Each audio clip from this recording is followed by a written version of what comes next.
we can. Each man must do his bit. Welcome to another edition of The Public Interest, and we continue our discussion on Guyana's foreign policy. My name is David Granger, and we'll be looking specifically at the changes in the Ministry of Foreign Affairs during this new millennium. Early in the new millennium, the United Nations sent them an advisory mission to examine the need for reform and restructuring in the Ministry of Foreign Affairs. You may ask, why was it necessary nearly 20 years ago for the United Nations to send on such a mission to examine the situation in Guyana's Ministry of Foreign Affairs? There are many reasons for that, and this is not a history lesson, but we must examine what was happening in Guyana at the start of the new millennium. This was not a happy time. The People's Progressive Party was already in office for about a decade, from 1992 to 2002. And it was a period of, I would say, deprofessionalization of the foreign ministry.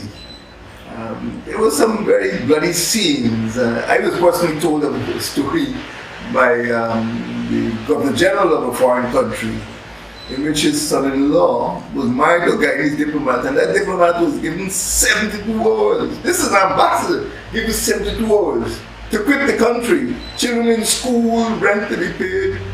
And that was the sort of chaos that characterized the Ministry of Foreign Affairs between 1992 to 2002. In addition to that, Guyanese would remember this was the time of the Troubles. So domestically, we had a lot of shooting, we had a lot of narco trafficking, we had what one highly placed public servant called drug gang warfare. And some people started to describe Guyana as a narco state. So conditions were very unstable.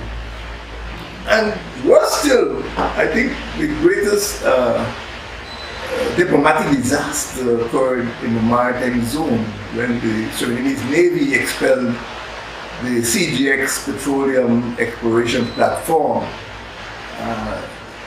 And I think after that catastrophe, elections were held in 2001, and the government of the day decided it was time to make a change in the Ministry of Foreign Affairs. But rather than make a change, they made an exchange, which was perhaps not the best thing at the time. The ministry was split in two. So rather than resolve the problem was compounded. That a lot of confusion resulted from that split. You created the Ministry of Foreign Trade and International Cooperation, and then you had the Ministry of Foreign Affairs. At the same time, we had the Office of the President really directing foreign policy. So you had three agencies, MOFTIC as it was called, the Ministry of Foreign Trade, then you had the Ministry of Foreign Affairs, and you had the OP. And to make things worse, after the decision was taken after the 2001 general and regional elections to change the Minister of Foreign Affairs, the new minister was not actually appointed Minister of Foreign Affairs. For some strange reason, he was appointed as Minister in the Ministry of the Presidency, or at that time a Minister within the Office of the President. So this was Mr. Rudy Insinari. When he arrived there at this chaotic scene, he realized that the ministry was not achieving the objectives of which it was designed. He had been a professional diplomat. He was one of the founding members of the Ministry of External Affairs. So he was an experienced diplomat. And he realized that the situation in the Ministry of Foreign Affairs, when he was appointed, was untenable. And as a result of that, the United Nations sent down this advisory team to examine the conditions in the ministry with an eye on advising on how it could be restructured or reformed. And that was the situation at the time Minister Rudy Salani took over, and that is why it became necessary. He was a new foreign minister, and he realized that the old way of doing things that he inherited from 1992 to 2002 could not continue in the new millennium, and that's where we were. So this United Nations mission produced a report. Many people in the Foreign Service never saw the report. Up to now, many people don't even know that there was such a report. And but of course, I have access to it, and I read the report very carefully. And I think Guyanese must ask themselves whether the recommendations of the report were ever implemented. I wouldn't go into all the recommendations today in this program, although it's in the public interest to study that report. But let us look at some aspects of the recommendations. One, of course, was the need to establish the Foreign Service Institute, the FSI, on a sound financial and organizational and operational basis. We must ask ourselves the question today, has the FSI functioned? Does it function? And if not, why not? You cannot run a modern professional foreign service without education. And even though, the ministry will try to attract graduates from the University of Guyana, having a degree in international relations is not enough. International relations are a very wide field. For example, we're surrounded by 3 countries, each one speaking a different language: Portuguese, Spanish, and Dutch. And then we have to deal with countries in the wider community speaking Spanish or French and so on. So people need to have a grasp of language. And if you speak of economic diplomacy, foreign service officers need to have a good grip of economic matters, commerce and trade and tariffs and so on. And then of course there's international law. People need to understand treaties, because very often, even at consular level, Guyanese may get arrested in KN or in Nevis, and then, questions of citizenship and so on arise. So you need to look for intelligent, above average persons who could be given the additional training to equip them for service in the Ministry of Foreign Affairs. Unfortunately, during the first decade of the PPP's tenure, the issue arose. There was a public debate about it, that some persons were not considered suitable for diplomatic appointments, and I think at that time, the head of the presidential secretariat had some remarks to make about suitability. What happened is that issues of pay, issues of promotion, issues of posting overseas started to arise. Issues of promotion within the Foreign Service started to arise. And some people felt they were being discriminated against. And quite frankly, it is difficult to avoid the conclusion that the best persons were not being selected or advanced for high diplomatic appointments. At that time, you remember that the PPP had something called the Association of Concerned Guyanese. So here and there you found ambassadors who were hard workers in the Association of Concerned Guyanese overseas. Some of them boasted that they hadn't lived in Guyana for 18 or 20 years. So you couldn't tell them, ask them what's the difference between Reala and Awari. No, where is that? Which country is that? They were completely unfamiliar with what was taking place in Guyana. And yet they were appointed ambassadors, and some of them remained there, for 5, 10, 15 years, without any prospect of rotation. So the quality of the persons being selected as diplomats was one thing, but at the same time, young, ambitious, educated professional officers were being kept back. So there's a morale problem, because they joined the Foreign Service. They were not being given the opportunity to serve overseas, and yet you got these persons who were being inserted above their heads as ambassadors. In some cases, the widows of of PPP stalwarts who were appointed as ambassadors. Once their husbands had died, there would be some opening would be found for them. So there was real chaos in terms of the selection and advancement of persons within the Foreign Service. And many of the people in the ministry were quite demoralized. In addition to that, the Foreign Service Institute was not actively engaged in recruiting the best persons for the Foreign Service and equipping them to serve in missions overseas. Now, when you compare Guyana's Foreign Service with what is happening in the rest of the Anglophone Caribbean, particularly Barbados, Jamaica, and Trinidad, it is very difficult to get into the Foreign Service of those countries. Not only do you have to have a first degree, but most frequently you have to have a postgraduate degree, which would equip you to serve not only in the diplomatic field, because diplomacy now involves economics, trade, and so on. So when you compare Guyana with with other countries in CARICOM, you could see that the training given to our diplomats was not at the same level. I don't want to go further than that. So the Foreign Service Institute was not functioning for most of the time. And this is one of the central recommendations of the United Nations report. Let us get the Foreign Service Institute functioning. Up to now, I can't say that I'm no longer in government.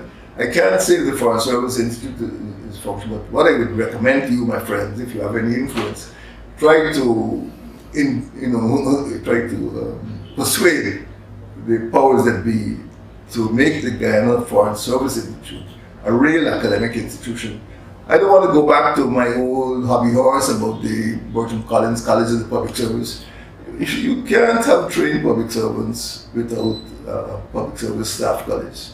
Whatever you want to call it, I think it was a terrible mistake of this administration to disestablish Bertram Collins College, and I think it's a terrible mistake to disestablish or not to operationalize the Guyana Foreign Service Institute. So that was a main recommendation, because it dealt with human resources, it dealt with the morale of the public servants. Another important recommendation of the United Nations report was the need to establish what we call a Foreign Relations Council. I know in any government, maybe in every government, there are one or two individuals who feel they think they know everything, and they are not prepared to listen to advice. Well, in fact, it's not true.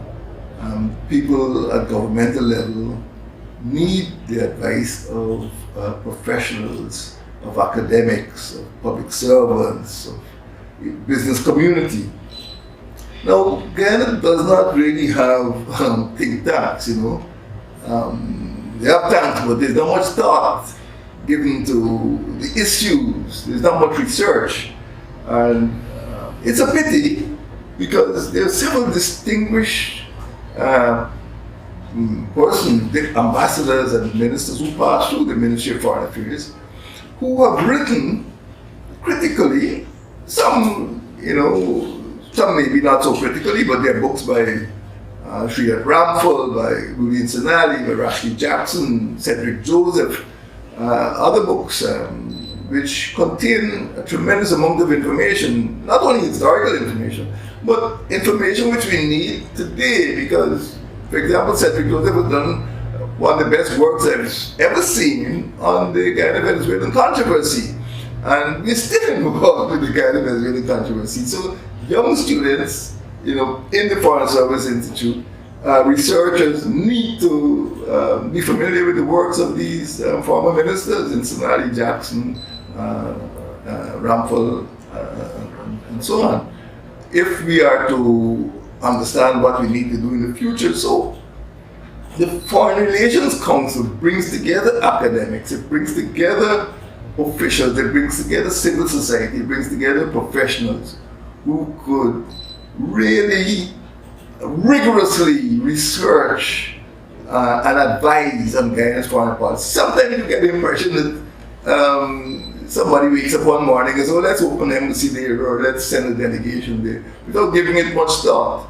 And what is happening now in the world is that foreign policy is very complex, and countries like Guyana have to marshal their resources before they're wasted, in futile expeditions. I remember during the early part of this millennium, we had delegations going to the Middle East, and they brought back nothing. They were poorly planned. The delegations were poorly staffed, and even now we have agreements with dozens of countries, but we don't have the human resources. We don't have the analysis. We don't have the ability to really make use of those agreements, to implement those agreements, and to make them work for Guyana and for Guyana's prosperity. So it is felt, or at least the UN Commission felt, that the establishment of this Foreign Relations Council would review continuously not the work of the foreign ministry alone, but Guyana's foreign policy needs, and provide advice to the government as to how it could improve its standing in the world. It cannot be done by ministers alone. Once ministers get into office, they're quite busy. They go to meetings and they present, they meet diplomats and they attend conferences and so on. You need people in the back room who are doing research. I myself was president, we had a situation in national security, and we had to set up a national security committee which reviewed security every week and report to the cabinet. Similarly, the Foreign Relations Council should review foreign policy and report to cabinet and give the minister the best advice. Give the minister the best advice that is available.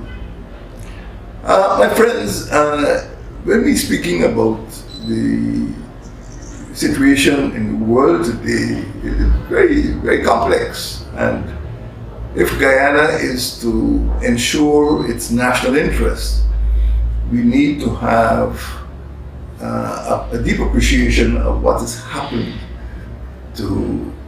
what is happening in the world and what has happened to Guyana as a member of the international community. Now, after we became a republic in 1970, there was a deliberate and a distinctive shift from west to east. And as you know, we moved into the non-aligned movement and we developed relations with China, Eastern Europe, and Middle East as well. We did not break with the West, but there was a definite shift from west to east. And of course, there are financial, there are developmental, there are ideological differences and new paths. And it also meant that the Ministry of Foreign Affairs had to prepare for new languages and new sets of relationships, which were different from the old set of relationships.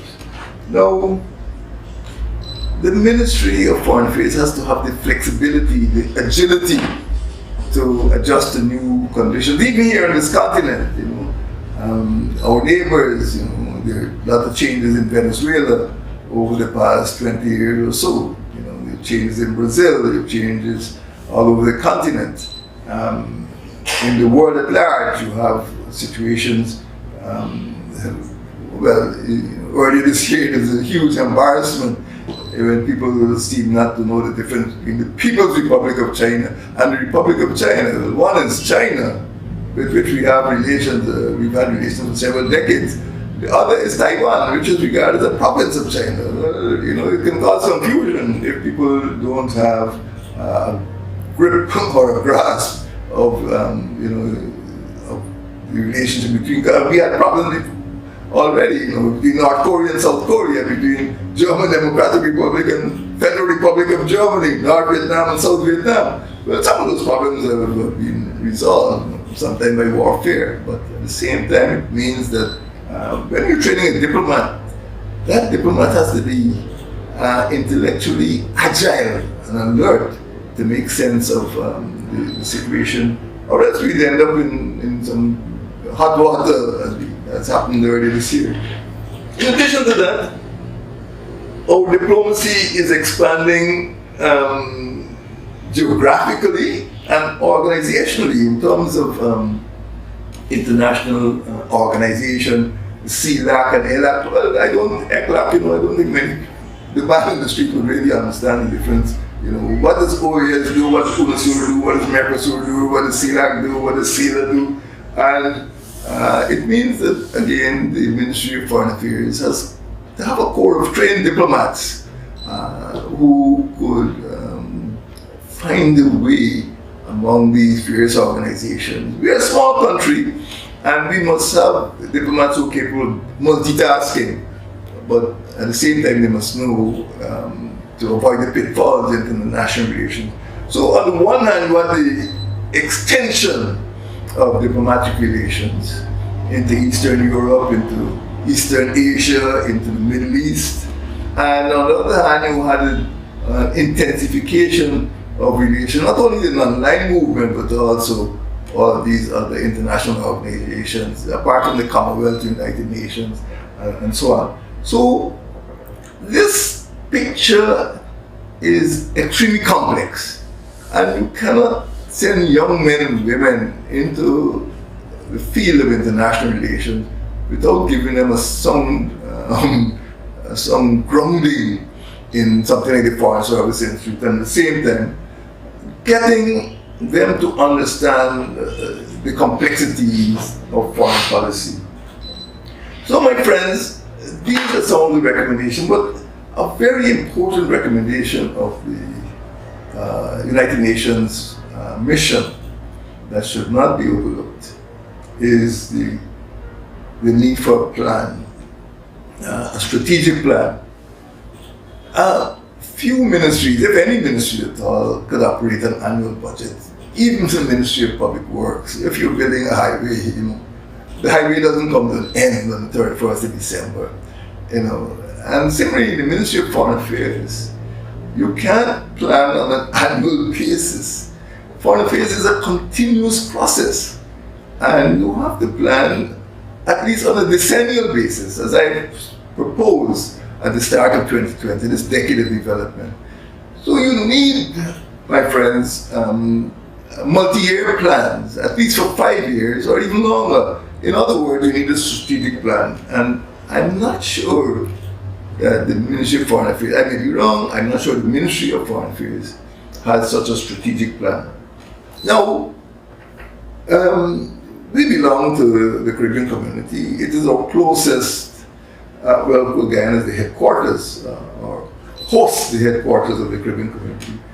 And it is our closest community of nations, closer than the United Nations, closer than the Commonwealth. But among the four, I would say, larger Caribbean states, Anglophone Caribbean states, Guyana, Barbados, Jamaica, and Trinidad and Tobago, the four of us have 34 embassies around the world. Can you imagine 4 poor countries with a population of fewer than 6 million people with 34 embassies? And we have to think about maybe co-location. Many Guyanese may not know that in 1966, both Barbados and Guyana became independent. And for several months, both Barbados and Guyana shared the same High Commission in London. Yes, there was one High Commissioner who spoke for both countries. Yeah, it was very cheap, but it didn't last long. Maybe it was based on some idiosyncratic factor, the friendship between the Prime Minister of Guyana at the time, the Prime Minister of Barbados. But why does a community or part of a community with 6 million people need 34 embassies? You may well ask that. So we're looking at a strategic plan. I'm not sure there's a master plan. I'm not sure that there are initiatives in this direction, but we're looking at way of dealing with Guyana's international relations over a long period. Not episodic year to year, budget to budget, but where will Guyana be, in 2030? Where will Guyana's priorities be in terms of export, in terms of trade policy, in terms of international relations, in terms of economic diplomacy, and we need a strategic plan to do that. In addition to that, the Ministry of Foreign Affairs, in most countries, the Minister of Foreign Affairs is perhaps one of the most senior ministers in the cabinet after the Prime Minister. And that's because the Ministry of Foreign Affairs has a complex task of coordinating the work of other ministries. Foreign policy is a reflection of internal policy. So if you want to improve trade, if you want to make reports to international organizations about human rights, if you want to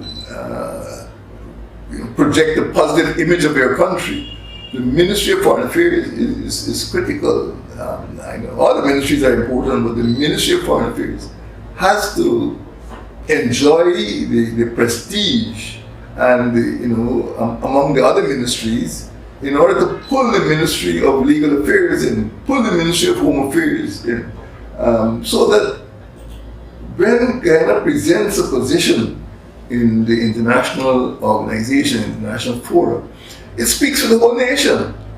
The Ministry of Foreign Affairs is the spokesman of the nation. It is the international face of the nation.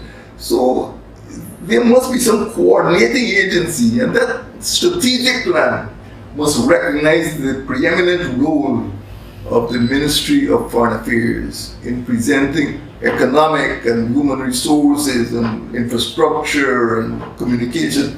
Every other ministry without exception, has to present its case through the Ministry of Foreign Affairs. So there must be some coordination, and there must be a plan in which the Ministry of Foreign Affairs' role is recognized. So let me try to wrap up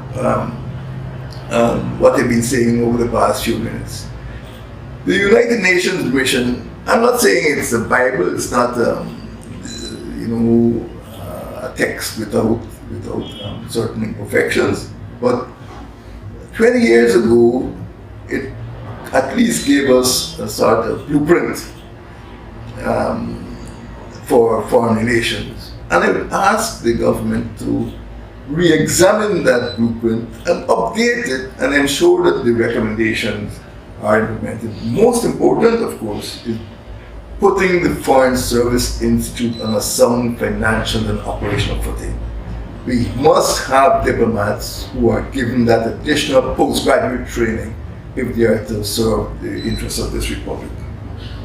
Second, we must consider the necessity, and I call it the necessity, of that Foreign Relations Council, so that we don't encourage this one-man show in which one person thinks he knows everything. We must get the best officials, get academia, get the best advice. So we have a Foreign Relations Council which tries to keep, from government to government, from party to party, we try to keep Guyana's foreign policy on an even keel. Then we must consider the changes which are taking place. Foreign policy is dynamic. Every day changes are taking place. You can see what is happening in Eastern Europe, you can see what's happening in East Asia. I think many persons wonder, that twice in a fortnight you see the President of Russia, the President of America having telephone conversations. Things are happening, and Guyana needs to ensure that its own national interests are not jeopardized by these changes. And then, of course, you need to have a master plan so that the unevenness, the anxiety which have characterized Guyana's international relations are eliminated. There is a tendency, unfortunately, which I noticed last year, or persons to feel that before we came into office, nothing happened. The previous administration was just interested in photo opportunities and going to cocktail parties. It's quite untrue. And we must get away from that silly habit. It's silly to accuse, every time you go into office, accuse the previous administration of doing absolutely nothing. I mean, the fact that we know before the International Commission to deal with our territorials, a lot of work has been done. And we need to ensure that foreign policy is not subject to party changes, as seems to be happening now. Just trying to dissolve the Virgin College of the Public Service, trying to undo everything that the previous administration has done. A lot of good work was done by the United Nations mission to correct the errors of the first decade of PPP administration from 1992 to 2002. And we need to have a similar mission examining the Ministry of Foreign Affairs so that for the next 10 years or so, from now, perhaps till 2030 or thereabouts, we don't repeat the mistakes of the past and we give Guyana the best possible foreign service that we could afford from our human resources. My friends, thank you for paying attention to these important issues in Guyana's foreign policy. I wish you a happy new year, and I think all of us would wish that our Ministry of Foreign Affairs would improve its performance during the next year until the next decade. Thank you. May God bless Guyana.